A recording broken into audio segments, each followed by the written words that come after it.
Lord's Day sa bawat isa. And mga kapatid, sa ating Bible class, pag-aralan natin ngayon, no, yung isa sa mga attributes ng Panginoon, no, na hindi siya masyadong natatackle kadalasan. So I decided to choose this particular attributes of God upang mas lalo pang lalawak ang ating paghanga sa Diyos na ating sinasamba. So the title is Divine Incomprehensibility, mga kapatid. Alright, so to start with our Bible class, no, maraming mga mahihirap na tanong sa ating buhay na until now, sinisikap pa din nating maunawaan at masagot, no, bilang mga mananampalataya. So there are hard questions in life na until now wala pa tayong sagot, no? So there are questions like na sobrang sakit. Why did God allow my family members to have incurable illness? No? May mga Kristiyanong nakaka-experience ng ganitong tanong na hindi pa din nila nasasagot until now. Why did God allow my son or my daughter to die? Why am I struggling to find a partner in life until now? Why did God allow my spouse to commit adultery? If all the blessings, ang pagpapala ng Panginoon na ipinaulan nga sa atin dahil sa ating pagkakaisa kay Kristo, why are we still encountering these difficult questions in life, right? About sa ways ng Diyos, about sa pagkilos ng Diyos sa buhay ng mga Kristiyano. So those are hard truths. But the thing is, alam natin ang mga bagay na ito, whatever happenings na nangyayari sa buhay natin, bawat moment, bawat event na di natin kayang arukin, lahat ng mga bagay na ito ay nagaganap ayon sa soberanong kalooban ng Diyos, no? They are not something that surprises God or something that happened without the divine permission. Nangyayari ito ayon din sa kalooban ng Diyos. And all those events contribute to the greater will of God for Himself and for mankind. At may layunin ng Diyos, no, kung bakit nangyayari ang mga ito sa buhay ng tao. But to know ano yung layunin niya, ano yung purpose niya sa mga ganitong mga sitwasyon sa buhay, we can only say, we don't know. Right? Hindi natin alam kung ano yung kanyang layunin. It's not perfectly known to us, no? The problem comes kapag nagtatangka tayo na bigyan ng interpretasyon ang mga bagay na ito gamit ang ating finite mind, no? Limitadong kaisipan. Kadalasan, because we try to solve it on our own, we try to interpret it, usually, we end up doubting God. At kinu-question natin ang kanyang layunin, maging ang kanyang providensya. I've seen many articles, no, na maraming mga Reformed Christians, no, iba mga evangelical Christians na naging atheist sila dahil sa mga masasakit na pangyayari sa kanilang buhay na sinusubok siguro nilang bigyan ng interpretasyon, no? And their interpretation resulted to doubting God, whether God really exists, no? So that's the problem when our finite mind tries to comprehend the infinite mind of God. So the Reformed maxim is always applicable, no? Na nagsasabing finitum non capax infinity. The finite cannot comprehend the infinite. So ano ba talaga anong proper response natin sa mga ganitong sitwasyon sa ating buhay na hindi natin maintindihan, no? How do we properly respond to this, no? Our proper response to this is dahil hindi natin lubusang nauunawaan ang kanyang lihim na kalooban, kailangan nating magtiwala at humanap ng kaaliwan. Find comfort in His good character, no? So kung may mga ganitong sitwasyon na dumarating sa ating buhay, hindi natin ma-solve ito, hindi natin mag-grasp, magtiwala tayo kung sino siya at ano siya, no? Siya ay napakabuti, napakabait na Diyos, no? At napaka-hustisya. He is the most good. So when we talk about the will of God, we can talk about it into distinct ways. No? When we talk about the will of God, kasi we have lots of questions, and I've heard some Christians would say, will kaya ni Lord na gawin akong engineer, gawin akong doctor, or will kaya niya na pupunta ako doon sa Canada or sa US or whatever country, no? May mga ganong tanong. So, para maintindihan natin ano yung will ng Diyos, no? So, let's talk about it first. And I think natakil na ito many times before, no? Ng mga siguro nag-Bible class sa atin. But very clear na itong dalawang will ng Diyos, no? It's found in the Bible. Makikita natin siya dito sa Deuteronomy 29:29, where the two wills is explicitly stated, no? Anong sabi dito? The secret things, ang mga sikreto na mga bagay, the secret things belong to whom? Belong to whom? To the Lord, right? To the Lord our God. Pero the things that are revealed, no? Ang mga bagay na inihayag ng Diyos, no? Belong to whom? Belong to us and our children. So in other words, may mga bagay na para lang sa Diyos, right? The secret things, it exclusively belongs to Him. But when we talk about the things that He revealed for us to know, those are ours, okay? Yun ay mga bagay na para sa atin. So let's talk about the revealed will of God. Sorry about the PowerPoint. So ito ay tumutukoy sa kalooban ng Diyos, may kalooban ng Diyos na malinaw niyang ipinahayag sa banal na kasulatan upang ating malaman, sundin at isabuhay. So itong revealed will of God, ito yung will niya na gusto niyang malaman mo. Right? Kaya itong Word of God, ito yung mga binabasa natin, minimeditate natin sa bahay, ginagamit natin sa evangelism, sa family worship, and what not, no? Because these things are ours. So whenever you ask the question, what is the will of God, no? Ito yung dapat nating tanungin. Ano ba ang sabi ng Biblia na will para sa Diyos sa aking buhay, sa aming mag-asawa, sa aming iglesia? Dito tayo magtatanong. At dapat, kung ito'y itinuro or ipinreach man, dapat your persuasion comes from what is written in the Bible, no? Dito nakabase ang iyong pagka-persuade at ang pag-pattern or pag-align mo sa iyong sarili sa will ng Diyos, the revealed will of God. So itong revealed will, alam natin na nababasa natin yung mga duties, obligations, responsibilities nasa Biblia no? In fact, sa ating pagdiscipline nasa Biblia din, no? So all scriptures are given inspiration of God, and it's profitable for teaching, for reproof, for correction, that the man of God, para ang mga Kristiyano, will be thoroughly furnished, no? Equipped in every good work. Dito natin makikita yun sa revealed will of God. So, tatanungin natin ano ang sinabi ng Bible in order for us to know what is His will for us. What is His will for the church. Okay? So, dapat pag-aralan natin to, no? Kasi intended niya ito na malaman mo. Okay? Kumbaga ito kung nasa pagta-travel ka or nag-journey ito yung mapa mo, no? Ito yung compass mo kung ikay nagsiset sail in the ocean. Ito yung magbibigay sa iyo ng direction, the revealed will of God. But aside from the revealed will of God, there's also what we call the secret will of God, right?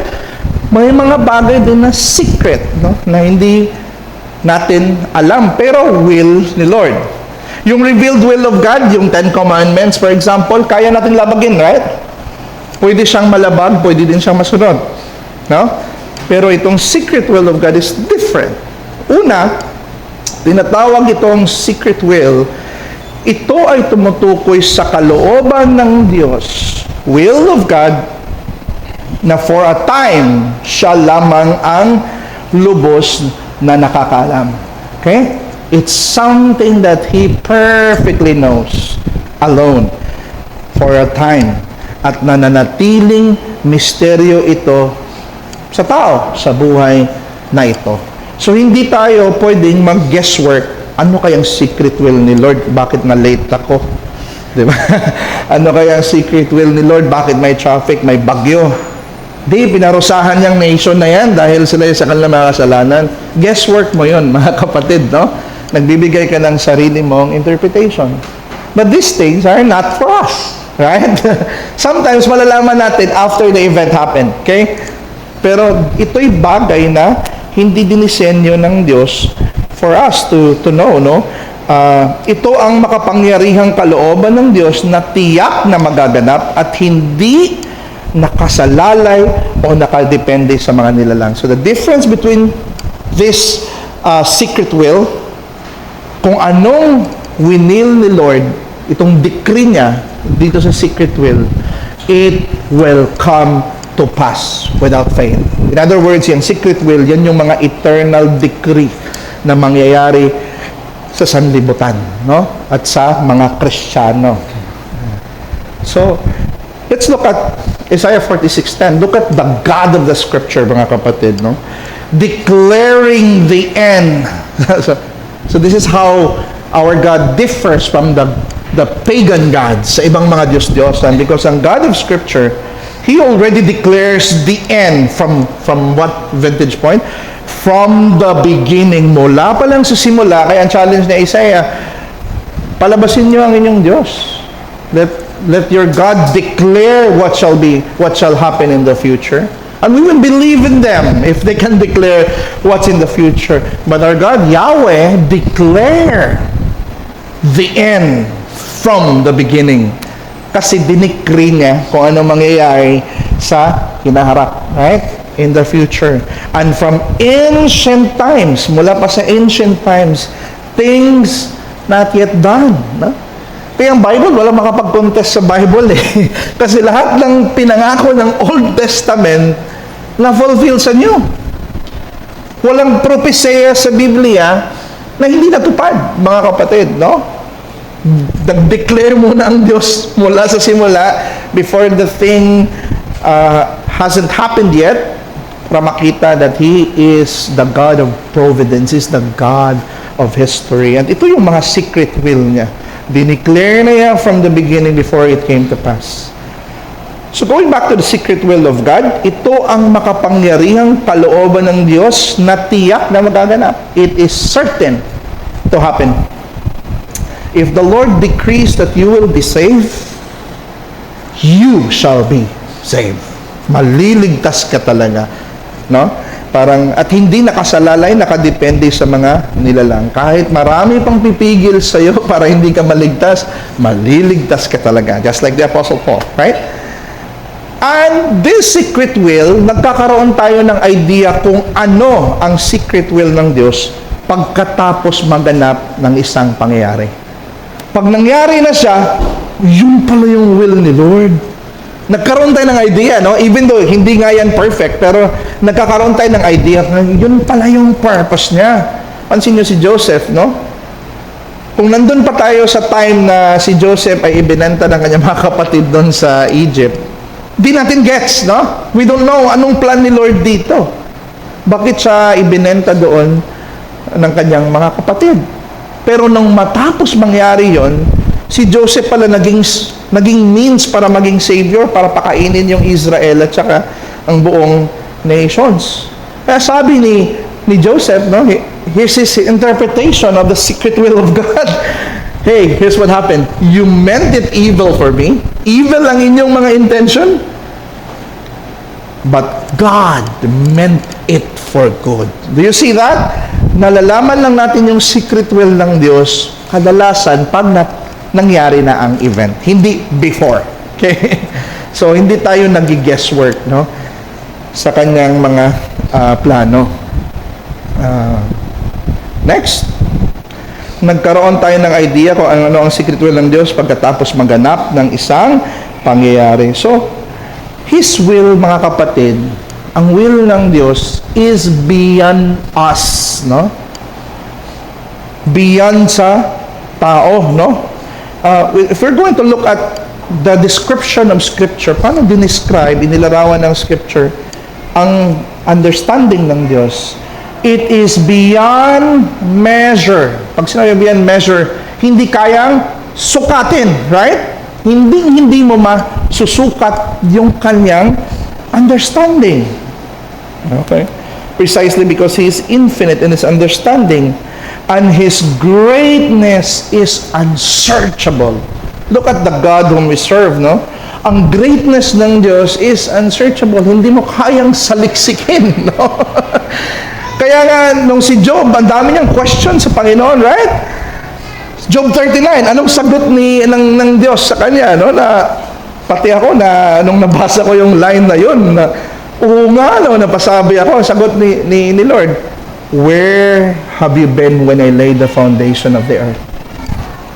Sinagot niya with this greatness, right? And Job understood, come to his mind, that I was speaking like a fool before this incomprehensible and great God, no? His greatness is unsearchable. And how unsearchable are His judgments, no? Ang mga judgments na ginagawa ng Diyos, many people could question His judgments, His justice. But our understanding of His judgments are not even the accurate representation of His justice. It is unsearchable. And what's more, His ways, ang kanyang mga pamamaraan are inscrutable. When you say it's inscrutable, it's hindi kayang arukin, right? Hindi maaarok ang kanyang mga ways. Kaya kung bibigyan natin, kung titingnan natin ng Diyos na ganito siya ka-supreme, no? I believe, no, na mayroon pang mga doubts ang mga tao about God, na paano naman yung mga ganito na sitwasyon, hindi ba siya unfair, na hindi niligtas? Napakababa ng tingin ng tao sa Diyos, no? God is so high. He doesn't even belong to our category. He's beyond every category, mga kapatid, no? Hindi mo siya pwedeng i-judge on the same moral standard as ours, right? He is a different ontology, mga kapatid. Inscrutable siya, unsearchable siya. So, ang main teaching, because God is Himself incomprehensible. Kasi hindi siya maaarok ang kanyang pagka-Diyos, no? His ways are likewise incomprehensible. Hindi din kayang arukin ng tao ang kanyang mga ways. Okay? There is a chasm that divides the Creator, the infinite God. May bangin na hindi kayang i-pass through ng tao. Creator distinction, no? Na hindi kayang tawirin ng tao 'yon, no? God is incomprehensible. Let's look at the Bible in the book of Job 11:7-9. Can you find out the deep things of God? It's a question, right? Kaya mo bang mahanap, or kaya mo bang can you find the deep things of God? Can you find out the limit of the Almighty? Can you find out? Sabi dito, it is higher than the heaven. Man can fly towards the celestial city in heaven, but still he cannot find the deep things of God, no?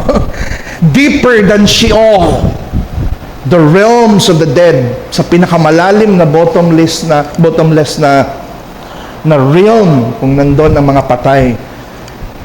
Even if makapunta ang tao doon, he still cannot fathom the depths of God, no? He cannot soar the heights of God's greatness.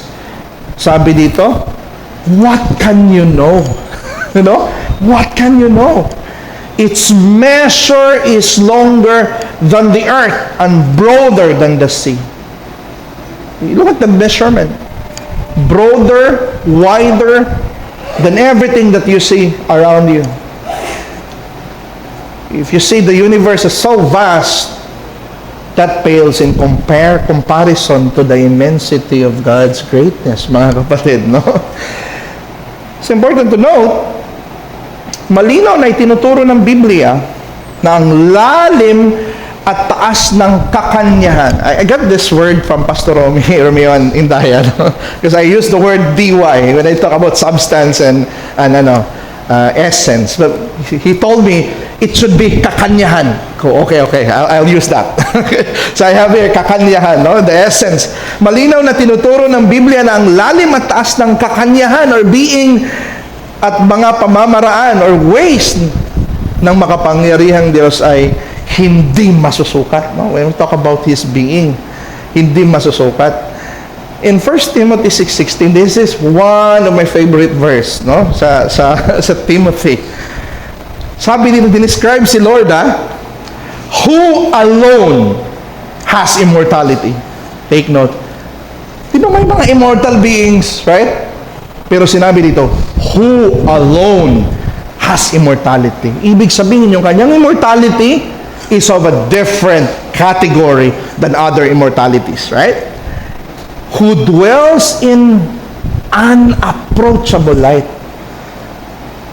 Look at the description sa Biblia, no? He dwells in an unapproachable light. Hindi kayang i-approach, no? Incomprehensible, hindi mo makomprehend. Pero ang Diyos mismo, yung kanyang being, unapproachable. So not even the greatest and mightiest angels, no, can approach in the dwelling place of God. Hindi siya kayang i-approach, mga kapatid. Whom no one has ever seen or can see. Hindi ba siya nakikita ng mga anghel, Brother Jess? Hindi ba siya nakikita ng mga prophet? No, absolutely not. Ang nakikita nila, theophany lang, no? But to see Him as He is, that's something that God will give to the believers, no? Kay Kristo. But none of the creatures can see God in all their strength and all their power. Kaya sabi ni isang church father na si John Chrysostom, however, he did not say who dwells in incomprehensible light. Ang sinabi dito, in an approachable light. And this is much stronger than incomprehensible. A thing is said to be incomprehensible when those who seek after it fail to comprehend it, even after they have searched and sought to understand it. Pero a thing is unapproachable, which from the start cannot be investigated, nor can anyone come near to it. The mere fact that God is incomprehensible because He dwells in an approachable light. His being is so different than ours, mga kapatid. Okay? That's from John Chrysostom, one of the church fathers. So far as the heavens are higher than the earth, so are my ways. So are my ways higher than your ways, and my thoughts than your thoughts. He uses the illustration of heaven and earth, no? Ang layo ng heaven and earth, ginamit na lang ni Lord na illustration to describe kung gaano kalayo ang kanyang pamamaraan at kanyang mga layunin. Kung gaano kalalim. Kaya ang Salme, sabi niya, such knowledge, no, is too wonderful for me. Even ang psalmist, mga kapatid, no, in-acknowledge niya na ang knowledge ng Diyos is so wonderful for me. It is high, I cannot attain it. Hindi ko kayang i-attain itong knowledge ng Diyos. Ang pagiging incomprehensible ng Diyos. One of the books that I read recently, and I love this book so much, kay Peter Sammons, sa attributes, the forgotten attributes of God. Okay? He says here, the incomprehensibility of God is what makes Him incapable of being exhaustively defined or comprehended by anyone other than Himself. To even put His being into the language definition is even inappropriate, no? Inadequate, no? Kaya always we use apophatic theology. We describe God in a negative way, right? We say that He is not finite because we cannot describe Him what His perfection is, right? We say that He is immortal. Puro negative, right? Ang ating ginagamit na mga language when we talk about the essence of God. Because we cannot describe Him in the positive. To even say that God is love, alam natin, when we say God is love, that is absolutely, infinitely different when we talk about human love, right? And that's why when we say, God is simple, God is without parts. Pansin niyo yung mga description natin? It's always apophatic. It's always negative. Kasi hindi natin siya ma-state ang buong pagkasya in a positive language, right?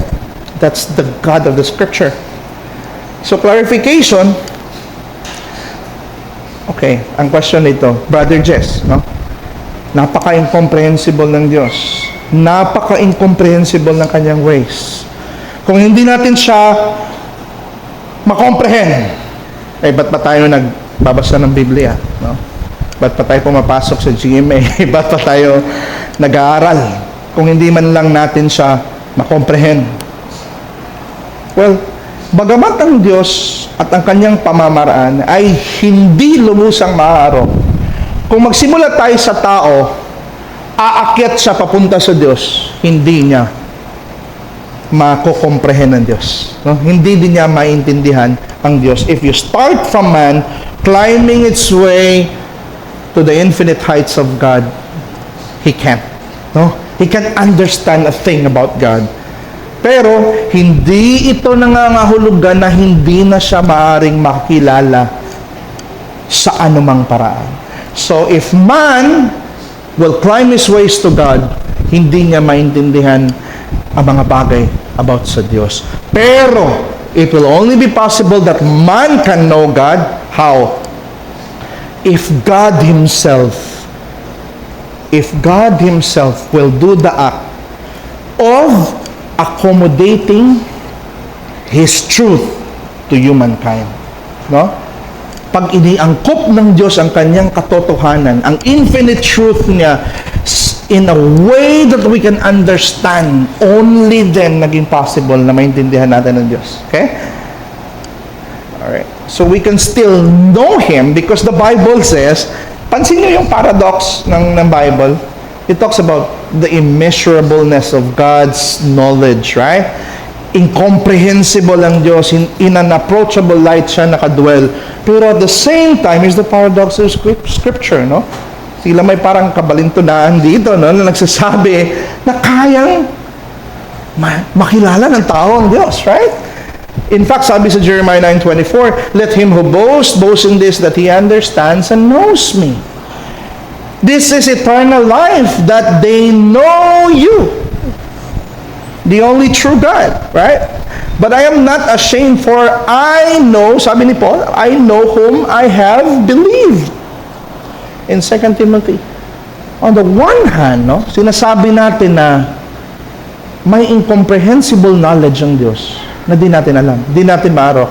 But at the same time, nagsasabi din ng Scripture that we can still know Him really and truly and legitimately ang Diyos nating kinikilala. So, sabi dito ni Ronnie Kurtz sa kanyang libro, Light Unapproachable. He's a Reformed theologian. Okay? Sinabi niya dito, while the divine nature, itong divine nature is completely outside the rational jurisdictions for the creatures.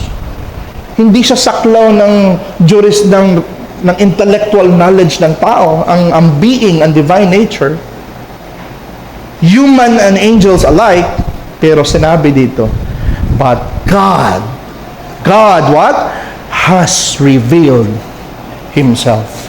So the initiative for the incomprehensible God to be comprehensible to us comes directly from Him.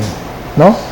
Kasi kung hindi niya ni-reveal yung sarili niya sa atin, hindi natin makilala ang Diyos. Wala tayong access. No? Sinabi na ni Job, kung pupunta tayo sa langit, hindi natin maarok. Pupunta tayo sa Sheol, hindi natin mahahanap. Walang area sa buhay natin na pwede nating ma-measure, maintindihan, ma-calculate ang being ng Diyos. No? And He revealed Himself where? In nature, no? So kahit yung mga tao na nakatira sa lugar na walang Biblia, by looking upon the nature, by looking at the effect of His creation, they say, there is a God. May makapangyarihang Diyos, no? So He revealed Himself in nature, no? That's what we call the natural revelation, right? But He revealed Himself more accurately and more adequately sa banal na kasulatan. So yung Bible na hawak natin, yan ang tunay at angkop na revelation ng Diyos sa kanyang sarili para sa atin, no? The Holy Scriptures and the person of the Lord Jesus Christ, these three modes of revelation, therefore temper what we have to say about the divine incomprehensibility. So let's look at the point here. Hindi natin kayang lubos at ganap na maunawaan ng Diyos, ngunit maaari pa rin natin siyang makilala ng tunay sapagkat inaangkop niya ang kanyang pagpapahayag ng kanyang sarili sa antas ng ating pag-uunawa. No? You don't teach a child immediately with polynomials, calculus, right? Or algebra. Hindi mo siya tuturuan, right? What are you gonna do? You're gonna teach the basic mathematics, right? Or when you do illustration, para din akong bata no? Pag nag-i-illustrate ako kay Levi when we're doing our homeschool, no?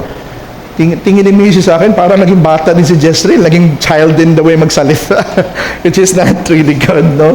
Pero may time na gumaganon tayo para ma-accommodate natin, right? Kung ano yung facts para sa mga bata in a way that they can understand.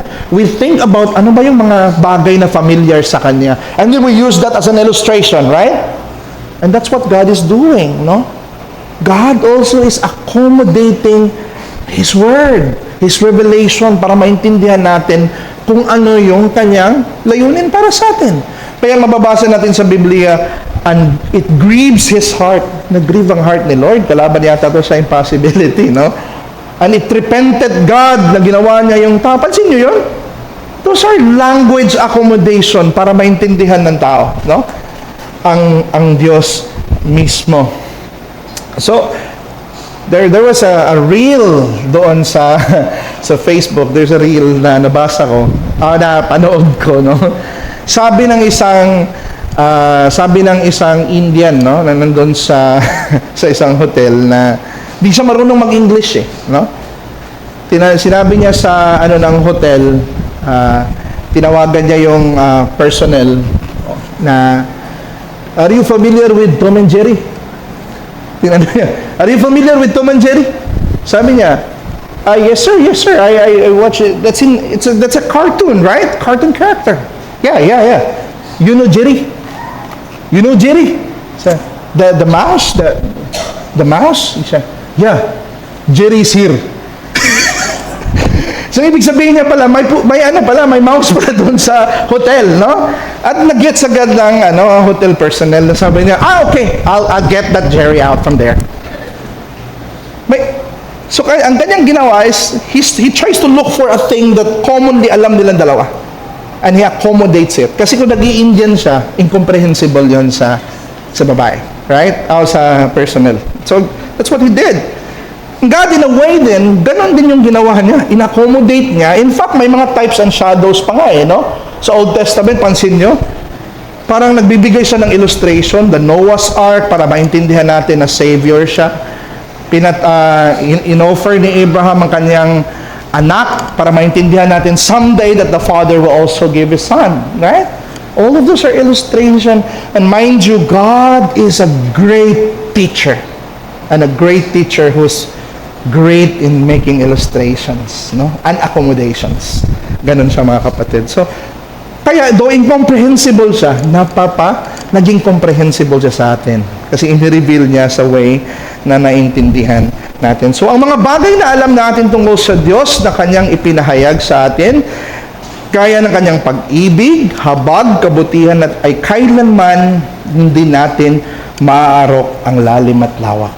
Huwag nating sabihin na, ay nabasa ko na yung Bible, alam ko na yan. Hindi. Hindi mo. Bawat approach mo sa salita ng Diyos, it is filled with mysteries and depths, no? Behind dyan sa napaka-clear, sa mga understandable language, alam natin na hindi natin maarok ang lalim niyan, no? Kaya kahit ilang beses to i-preach si Pastor Rodel ang mga text niya sa Ephesians or Hebrews or what, kahit paulit-ulit niya yan, hindi niyan ma-exhaust natin, mga kapatid, no? Kaya ang preaching, ang whole Bible, kahit ilang beses mo i-preach, hindi mo siya ma-exhaust ng kanyang depths, ng kanyang lalim, no? So, knowledge about the incomprehensible God. So, dalawa pala ang klase ng knowledge natin sa Diyos, no?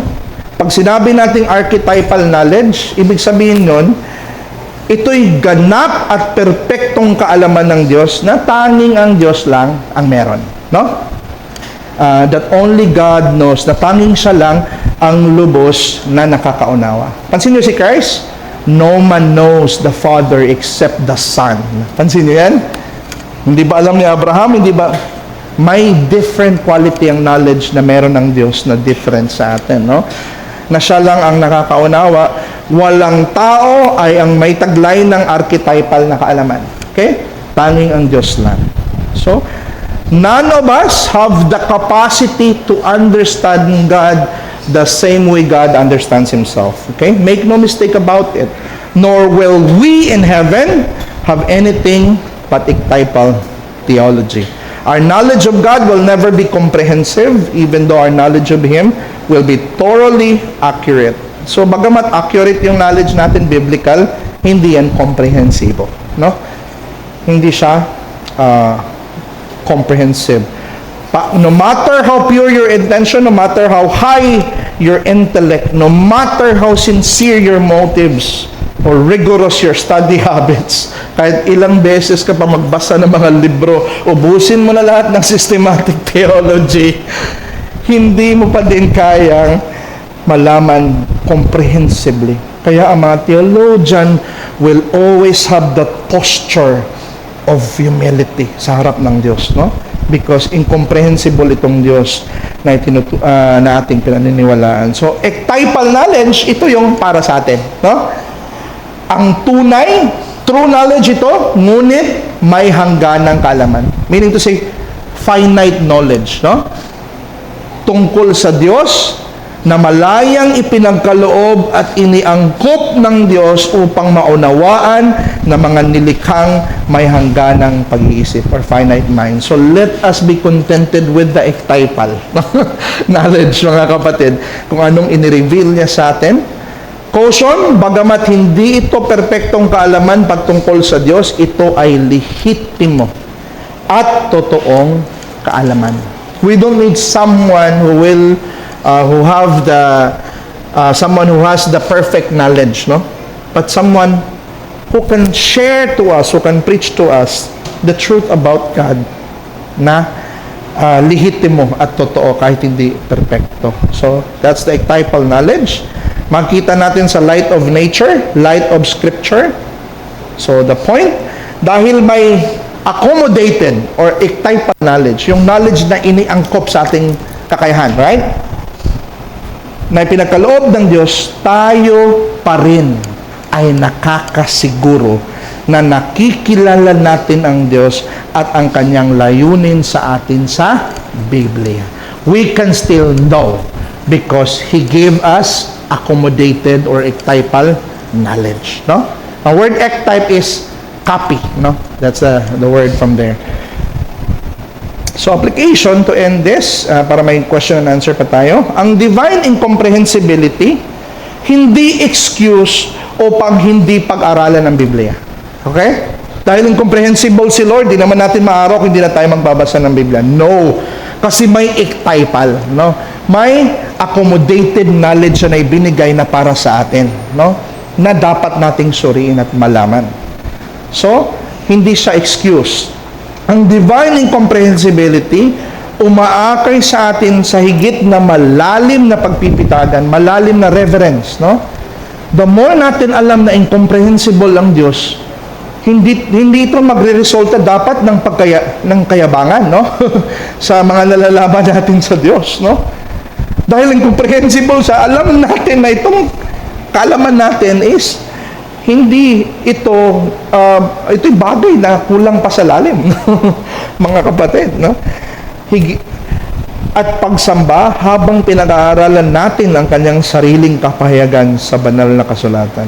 So when we hear great preaching about the gospel, oh Lord, napaka-glorious mo, napaka-marvelous ng iyong ginawa, narinig ko sa preaching.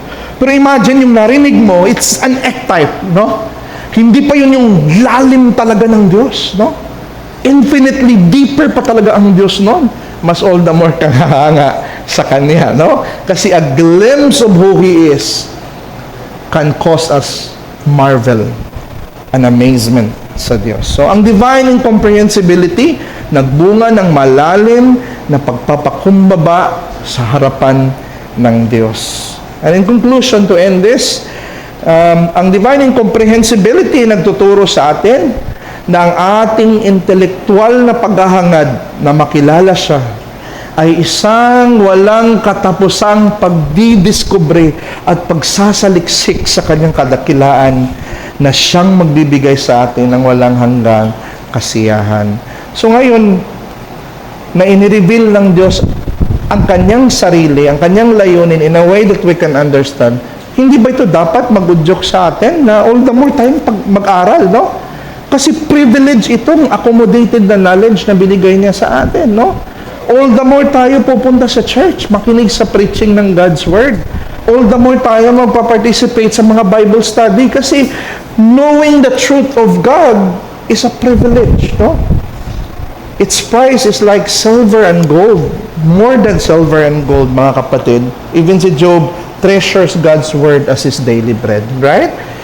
And I think that ends our Bible class on the incomprehensibility of God. I hope that you learn something. And right now, we're going to open the floor for question and answer. Baka meron kayong mga maybe realization about the incomprehensibility of God, or meron kayong tanong, maybe objections. We're going to welcome that. So, go ahead, Brother Art.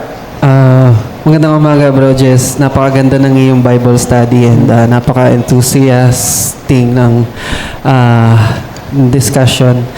I ask ko lang kung anong view mo, pros and cons ng learning about God using the tool AI.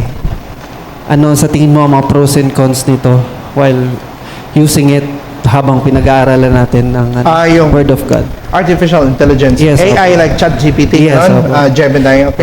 I think may value ang mga AI, brother, no? Kasi I believe part pa din siya ng common grace kung bakit may AI, no? Pero may pros and cons ka, no? So nagagamit siya sa, for example, translation, especially sa mga Tagalog natin na words, no? May mga Tagalog words talaga na hirap hanapan ng English word na minsan yung Tagalog na ibinibigay, hindi siya appropriate, no? Whereas kung mag-AI ka, bibigyan kanya ng maraming synonyms ng Tagalog na yun at accessible siya. So nagagamit siya sa, for example, translations. Doon ko siya kalimitan ginagamit ang AI sa translation. And sometimes magtatanong ako na may historical event ba na ganito sa kasaysayan. Tapos babasahin ko na directly yung article. So panghanap lang. Ginagamit ko siya. So naging beneficial siya sa akin. Pero ang problem ng, for example, AI, no? We know that AI is a machine, no? And sad to say na may maraming mga narinig, nakikita tayong mga posts sa Facebook ginagamit sa preaching ang AI, no? Make a sermon of John 3:16, ganon, 'di ba? Tapos ang AI nagge-generate. Para sa akin, kapatid, no? Hindi 'yan ang kaloob ng Diyos.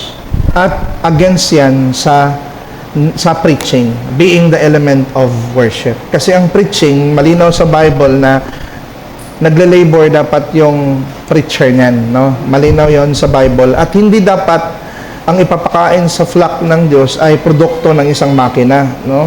Kasi para sa akin machine yung kung ganun ang ginagawa mo sa mga ano mo, sa mga output mo. So hindi siya doon ako nakikita na mali ang AI. Especially kung lagi ka na lang reliant sa AI. Even ang pagpa-edit masyado sa AI, it can cause problem eh. Kasi you are letting AI to rob your creativity eh. Pati yung artistry mo sa pagsulat, paggawa, darating ang panahon, magiging reliant. So, yan yung siguro ang mga cons na nakikita ko. At kinakabahan ako sa minsan sa AI pag kasi may possibility siguro siya na maging over-reliant. Pero siguro tamang use lang, reasonable use ng AI. It's just okay. Follow-up. So, let's say, ganun nga. How about, let's say, sa mga devotionals mo? So, if you're so reliant na dun, so it's a no-no. Sa AI, yeah. Like, learning deeply, sabihin natin sa isang chapter, anong context nun, anong sinasabi nun, anong gustong iparating. Di ba, usually the AI knows, like, i-context mo pa na in reformed view, let's say ganon. Inalalahad niya na doon. Do you think it's still beneficial for a believer na to understand more about what it says? Siguro yung output niya, pwede siya magkaroon ka ng benefit talaga doon. Kaya usually, tama din naman yung presentation ng AI sa the reform view. Minsan, meron lang siyang mga incorrect Ang worry ko lang doon, yung pagiging reliant ng isang tao. Kasi kung nagde-devotion ka, ang nagbibigay sa iyo ng input, makina. Parang hindi ganoon yung devotion na nakikita ko sa Bible eh. Produkto siya ng meditation ng tao eh. Tao talaga ang gumawa nun eh, meditation niya. Nag-i-inquire siya ng background. Siguro baka pwede mo tanungin ng AI, ano bang culture nitong ancient Near East? Mga ganon. So, ginubuha mo lang siya, kumukuha ka lang ng data. But to form your either devotion sa AI, we have plenty of devotional books na ma-recommend ko, especially kung gagamitin sa worship, no? Sobrang daming mga devotional books written by man or pastors, no? Yan lang siguro. Pero I cannot judge people who use AI sa devotion nila, no? Parang wala din akong solid na it's a matter of preference siguro sa akin. Thank you very much. Thank you. Any other? Sige, Brother Marlon. Brother, thank you po dun sa sa pagtuturo po, no. Naisip ko lang po kung di ba sa glorification, yung vision natin kay Lord medyo mas malinaw compare ngayon. Right. And then I think yung knowledge natin compare ngayon ay mas mataas. Yeah.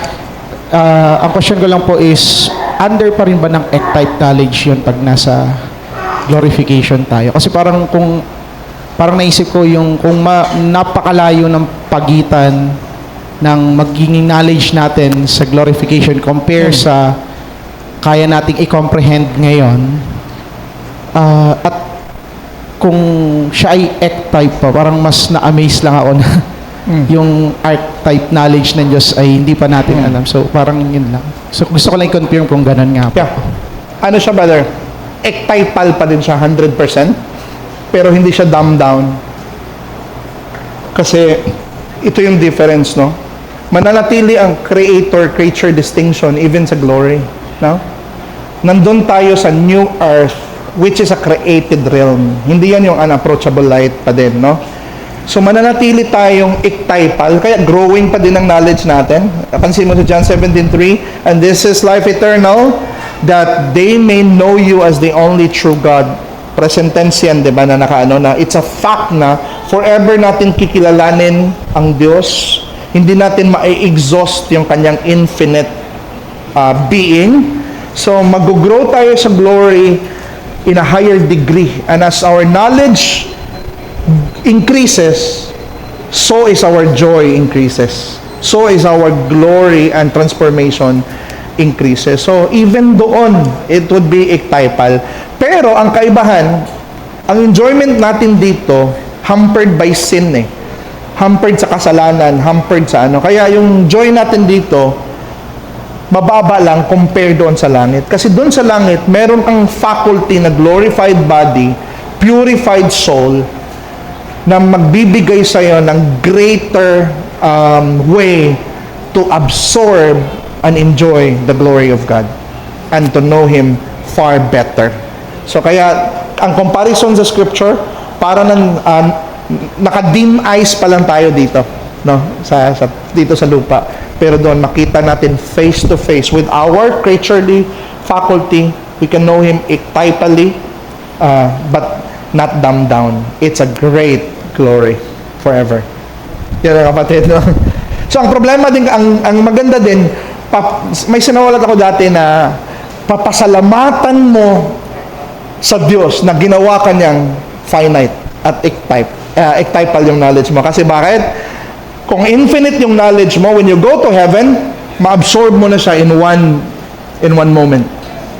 Pero dahil infinite ang Diyos, tapos ikaw finite, walang hanggan mo siyang i-enjoy forever. At walang hanggan ang pag-increase, pag-maximize ng joy mo sa Diyos. So you will, sabi ni Samuel J. Parkinson, you will glorify God for your finitude, no? So yun yung hindi natin ma-imagine someday, mga kapatid, no? Once we get there in heaven. I think it's about time. I think good na siguro. Meron pa ba? Okay. So let's pray to the Lord. Our Lord, our Father, you are indeed incomprehensible. The heights of your greatness, Lord, we cannot soar. The depths of your being we cannot plumb. And we, your creatures, are standing in amazement with who you are, Father. And as we look at you as our incomprehensible God, may it develop deeper reverence and holy fear sa amin, Panginoon. At magbigay nawa ito ng comfort at joy din sa amin na ipinakilala mo ang iyong sarili in a way that we can understand through your Spirit, Panginoon, sa amin. At itinuro mo sa amin ang daan ng kaligtasan na masusumpungan lamang sa pamamagitan namin, Panginoong Hesukristo. Salamat sa dakilang biyaya mo, sa pag-ibig mo at habag mo sa amin at pagpapakilala mo sa amin ng iyong sarili. Nawa, we will be filled with zeal and passion and desire na kilalanin ka pa namin, na mag-aral pa kami, Lord, about sa iyo at sa iyong will sa amin. Bigyan mo kami ng diligent heart na makinig din sa mga mensahe, maging sa preaching later, sa pag-start ng aming worship service, upang mas lalo pa kaming hahanga at sasamba sa iyong kadakilaan. Purihin ka, O Diyos, hindi ang tao. Sa iyo lang ang papuri, mapakailanman. Sa ngalan ni Jesus. Amen. Praise the Lord.